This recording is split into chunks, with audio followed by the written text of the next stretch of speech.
Warzone Season 5 brought a lot of weapon tuning. So here are the new top 5 best meta class setups that you should be using right now in Warzone. Quickly, I'd like to shout out Noti Gang. Don't forget to subscribe for more high kill Warzone gameplays and best class setups. Today's like goal on the top 5. Can we get 400 likes in the first 24 hours of this video being left? Without further ado, here's the first loadout. We have the Grau. This actually did receive a damage buff, so you're going to want to get your hands on this. Starting off with the first attachment, I have monolithic suppressor. I get sound suppression, so I'm off the radar. I also get damage range, so those things actually more effective at longer ranges. For the barrel, I use the longest one. I mean, you could either do the Archangel or the Next. These are the two best ones, but I think Archangel just has a little bit of a better just edge to it. So we get more damage range, and we also get bullet velocity, again, just helping this thing be viable at longer ranges. We also get recoil control, so it's easier to use and you don't miss a lot of shots.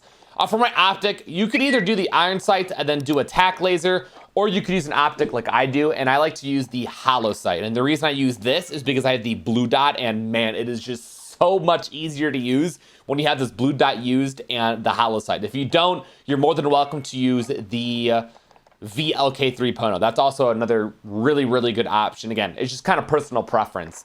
Moving on to my underbarrel, I have on the Commando foregrip for recoil stabilization, aiming stability. At this point, this thing literally has 0 recoil. So we got the recoil control from the barrel, and we have this on, we're good to go. And then the last and final attachment I use on my Grau is the 60 round mag, so I can take out multiple enemies without having to reload. I cannot believe this actually got buffed. I know a lot of you, including myself, are very excited to use this once again. Moving on to our second loadout. We have the P90, another weapon that received a buff in the Season 5 update. So here are the attachments I was using on this. Starting off, I have the monolithic suppressor. We get the same pros as we did on the Grau with the sound suppression damage range. For the barrel, you're going to want to use the Forge Tack Retribution. Yeah, your mobility is a little bit lower, but it makes this weapon just a lot stronger and more effective. Again, it's just like the Archangel barrel we had on the Grau. You get the damage range, bullet velocity, so you could use this as a sniper support and find success at medium ranges. And we get recoil control as well. For the third attachment, I actually threw on the tack laser, so I get an increase in mobility. We kind of lost a lot of it in the barrel. We need to build it back up because we want this weapon strong, but also quick, since it is our secondary. For my stock, I actually had on the fly strap. Now with this, you can see my mobility gets increased quite a bit. I get sprint to fire speed, so my weapon comes up quicker after sprinting. And I get aim walking movement speed, so therefore I could strafe a lot quicker, making it harder for the enemies to hit their shots on me. And then my last and final attachment on the P90 is the stippled grip tape. I get ADS speed, sprint to fire speed. At this point, you can see my mobility is just a lot higher than it was after we threw on the barrel, and this is the best P90 class setup. Again, I'm very surprised they buffed this weapon. Moving on to our third loadout. For our third loadout, we have the Automaton. Now, this weapon didn't receive any nerfs or buffs, but I think this is going to be the long-range meta. So here's the class setup that you want to use on it. Starting off with our first attachment, we have the MX silencer. We get sound suppression, which is great. We're off the radar. Enemies can't hear us. We also get horizontal recoil control and vertical, so our weapon's just a lot easier to control. We also get damage range, so the weapon's actually viable at long-range gunfights. For my barrel, I had the first one, the ZAC 600mm, highly accurate and controllable. Again, the recoil control is the biggest issue on this, so that's kind of our main focus when throwing on these attachments. For my optic, I actually like the G16 because the SVT actually got a significant nerf. Anytime you use it, where's it at? There it is. Anytime you use this, there's now a glint, as you can see in the description. Optic glint visible to enemies, so enemies know where you're at even if you're across the map because of the glint. So I think the best option now is the G16. Also, you get recoil control with this, which is great. Again, we need it. And also make sure you have on that one instead of the steamer one. It's so goddamn ugly. For the stock, I actually had on the Anastasia padded. I get accuracy and recoil during sustained fire. So my weapon is basically more accurate at any time an enemy is shooting at me, which is awesome. I also get flinch resistance, so anytime an enemy shoots at me, my weapon doesn't go flying in the sky, it just stays right on them.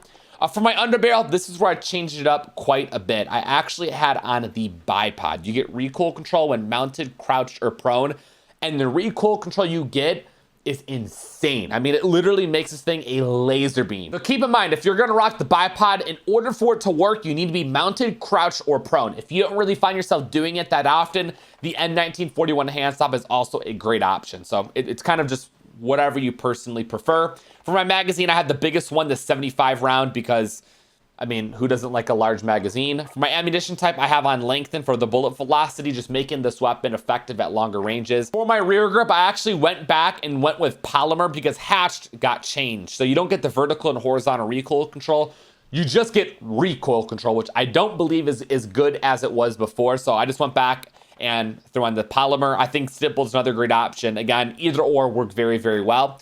And then for my 2 perks, I actually had on tight grip for the accuracy and recoil during sustained fire. It's like having another polymer on. And then perk 2, you can either do on hand or you can do fully loaded. It just depends on if you want to start with maximum ammo or not. I like on hand because I get the ADS speed. So there is what I believe to be the long range meta right now. Here's loadout number 4. We have the Vanguard PPSH. Now I think out of all the weapon tuning, this one received the biggest buff. So here's what you want to use on this thing. So starting off with our first attachment, we have recoil booster. Increase in fire rate leads to a faster TTK, and keep in mind the fire rate's already insane, so the TTK is gonna be very, very fast. For the barrel, you're gonna wanna go ahead and throw in the ZAC 300. This is actually one of the things they buffed on the weapon. You get bullet velocity and range, so it's just a lot more effective at medium range engagements. We also get recoil control, which we're gonna need because the fire rate is ridiculous. For my optic, I had the slate reflector. I think it's the best option for any Vanguard SMG. For my stock, I actually had on the ZAC folding and the skeletal. Both are really good. Again, personal preference. I'm just giving you guys some other options if you don't like the attachment I chose. I think the skeletal is a better one because of the movement speed, so you're just a lot lighter on your feet. For my underbarrel, I had on the SG98 compact for the aim walking movement speed so I could strafe quicker. For the magazine, I had the regular Gorenko 71 round drum. Now you could do the Nambu if you want, but the problem with this is you lose out on movement speed, bullet velocity, range, damage. You lose everything that's important. So just do the regular drum. You'll be okay. For my ammunition type, I had on lengthened. I get extra bullet velocity, which is great. For my rear grip, I went ahead and I threw on granular. I get aiming stability, aim walking, movement speed.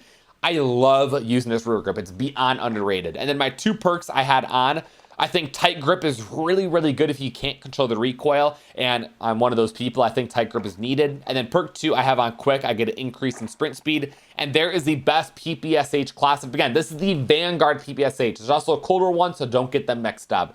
Moving on to our last and final loadout. We have the Armaguerra. Now, this thing received a bunch of nerfs, but y'all, it's Call of Duty. They don't know how to nerf weapons. I think this is going to be the right-hand man of the Automaton. So the Automaton is going to be long-range meta, and then the Armaguerra is going to be short-range meta. So here's what I use on it. I actually updated my attachments. For the muzzle, we had on the recoil booster. Again, another increase in fire rate. Very, very good. The TTK is going to be very fast. For the barrel, I actually kept on the body 570 precision. The headshot damage isn't as significant, but still does wonders. We get that. We get highly accurate and controllable, so the weapon has low recoil. We get the bullet velocity. Awesome. My optic, I have on the slate reflector gun. It's just the best optic for any short-range weapon on the Vanguard side. For my stock, I kept on the Emerito TA skeletal.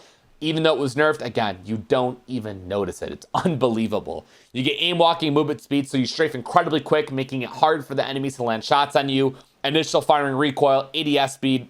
It's the best stock, to say the least.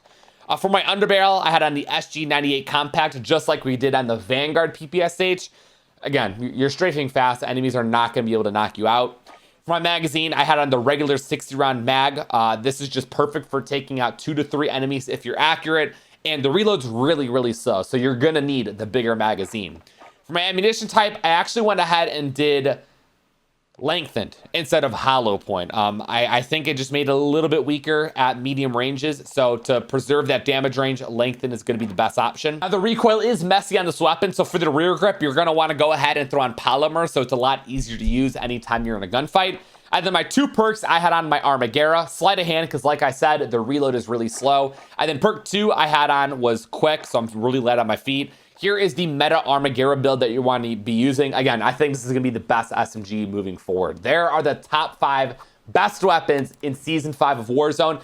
I cut some weapons off this list specifically because I have gameplay coming out in the future. So make sure you guys are subscribed so you don't miss out on that gameplay. I'll see you guys in tomorrow's upload. You guys all stay safe. Have a great day, and I'm out. Peace.